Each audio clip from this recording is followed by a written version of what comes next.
নমস্কাৰ বন্ধু welcome to my YouTube channel Assam career job আজি পুনৰ আপোনালোকৰ বাবে বহুত ভাল খবৰ আহি গ'ল কৃষি বিভাগৰ ফালৰ পৰা 2025 বৰ্ষৰ যিটো চাকৰি ৰিক্ৰুইটমেণ্ট হয়তো আহি গৈছে গ্ৰেড 3 আৰু গ্ৰেড 4 লেভেলৰ চাকৰি হয় 10 পাছ 12 পাছ ডিগ্ৰী পাছ সকলোৱে ভেকেঞ্চিখিনিৰ কাৰণে আবেদনসমূহ কৰি ল'ব পাৰিব অফিচিয়েল এডভাৰটাইজমেণ্ট আহি গৈছে চ' আপোনালোকে এতিয়া অনলাইন যোগে আবেদনসমূহ কৰি লওক অসমৰ ল'ৰা ছোৱালীৰ বাবে ডাঙৰ সুযোগ আহিছে এই সুযোগটো আপোনালোকে মিছ নকৰিব যদি আপোনালোকে আবেদনসমূহ কৰিম বুলি ভাবিছে আপোনালোকে আবেদনসমূহ কৰি ল'ব পাৰিব কৃষি বিভাগৰ ফালৰ পৰা ভেকেঞ্চিখিনি আহি গৈছে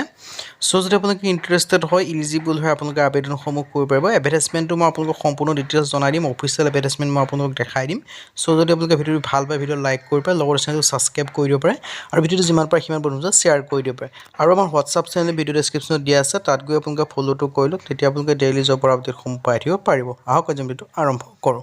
ইয়াত আপোনালোকে দেখিব আছে এগ্ৰিকালচাৰ ডিপাৰ্টমেণ্ট ৰিক্ৰুইটমেণ্ট 2025 বৰ্ষ 195 এগ্ৰিকালচাৰ ডেভেলপমেণ্ট অফিচাৰৰ ভেকেঞ্চি আহি গৈছে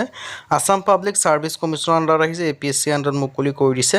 লাষ্ট ডেট সম্পৰ্কে যে মই ক'বলৈ যাওঁ 17/4/2025 মানে এপ্ৰিল মাহৰ 17 তাৰিখ পৰ্যন্ত ভেকেঞ্চিখিনিৰ কাৰণে আবেদনসমূহ কৰিব পাৰিব আসাম পাব্লিক ছাৰ্ভিচ কমিশ্যনৰ আণ্ডাৰতে ভেকেঞ্চিখিনি আহিছে এগ্ৰিকালচাৰ ডিপাৰ্টমেণ্ট আৰু ইয়াৰ কাৰণে আপোনালোকে এপ্লাই অনলাইন যোগে কৰিব পাৰিব নিজেও কৰিব পাৰিব যদি নিজে কৰোঁ বুলি ভাবে যদি ইণ্টাৰেষ্টেড হয় ইলিজিবল হয় আপোনালোকে আবেদনসমূহ কৰি ল'ব পাৰিব সো যদি আপোনালোকে ইণ্টাৰেষ্টেড হয় ইলিজিবল হয় আপোনালোকে আবেদনসমূহ কৰি ল'ব পাৰিব 2025 বৰ্ষৰ কাৰণে ৰিক্ৰুইটমেণ্ট আহিছে এগ্ৰিকালচাৰ ডেভেলপমেণ্ট অফিচাৰ এডিঅ' ভেকেঞ্চি আহিছে 195টা কেটেগৰিজ ভেকেঞ্চিখিনি কথা যে ক'বলৈ যাওঁ ইউআৰৰ কাৰণে আছে 112টা অবিচি এমবিচি কাৰণে আছে 37টা এছচি কাৰণে আছে 14টা এছটি প্লেনৰ কাৰণে আছে 23টা এছটি হিলৰ কাৰণে আছে 9টা সো যদি আপোনালোকে ইণ্টাৰেষ্টেড হয় ইলিজিবল হয় আপোনালোকে আবেদনসমূহ কৰি ল'ব পাৰিব ভেকেঞ্চিখিনিৰ কাৰণে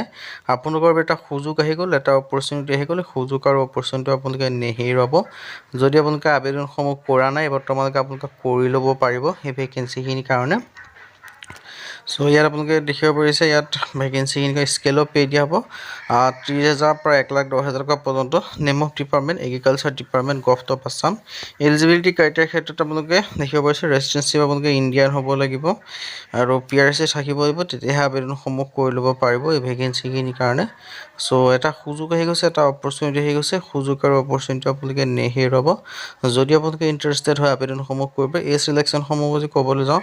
এছচি কাৰণে 5 বছৰকৈ এছটি কাৰণে 5 বছৰ অবিচি এমবিচি কাৰণে 3 বছৰ পিডব্লিউডি কাৰণে 10 বছৰকৈ পাব আৰু ইয়াত ডিটেইলছখিনি দেখিব পাৰিছে এইটা আপোনালোকে এই চিলেকশ্যনসমূহ লাভ কৰিব পাৰিব যদি আপোনালোকে আবেদনসমূহ বৰ্তমানলৈকে কৰা নাই আপোনালোকে আবেদনসমূহ কৰি ল'ব পাৰিব ভেকেঞ্চিখিনিৰ কাৰণে আৰু ডিটেইলছখিনিৰ কথা মই ক'লোৱে এছচি কাৰণে 5টা পাব এছচি কাৰণে 5টা পাব আৰু এডুকেশ্যন কোৱালিফিকেশ্যনৰ কথা ক'লোৱে এমপ্লয়মেণ্ট এক্সেল ৰেজিষ্ট্ৰেশ্যন চাৰ্টিফিকেটো আপোনালোকে লাগিব ভেকেঞ্চিখিনিৰ কাৰণে আবেদনসমূহ কৰিবলৈ জেনেৰেলৰ ক্ষেত্ৰত 297 টকা 20 পইচা অবিচি এমবিচি কাৰণে 197 টকা 20 পইচা এছচি এছচি বিপিএল পিডব্লিউ কাৰণে 47 টকা 20 পইচা হাউ টু এপ্লাই ক্ষেত্ৰত ইয়াৰ কাৰণে আবেদন কৰিবলৈ যিটো এপিএছচি অফিচিয়েল ৱেবছাইট আছে তাত গৈ আবেদনসমূহ কৰিব পাৰিব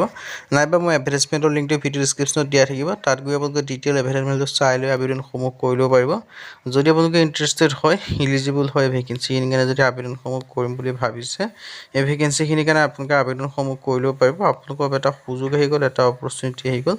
এই সুযোগ আৰু অপৰচুনিটি আপোনালোকে নেহেৰুৱাব ষ্টাৰ্টিং এপ্লিকেশ্যন আছে 18 মাৰ্চৰ পৰা লাষ্ট ডেট সম্পৰ্কে জনাব যে 17 এপ্ৰিল ইয়াৰ কাৰণে লাষ্ট ডেট হয় সো যদি ইণ্টাৰেষ্টেড হয় ইলিজিবল হয় আপোনালোকে আবেদনসমূহ কৰি ল'ব পাৰিব আজি ভিডিঅ' যদি ভিডিঅ'টো লাইক কৰিব লাগে চেনেলটো ছাবস্ক্ৰাইব কৰিব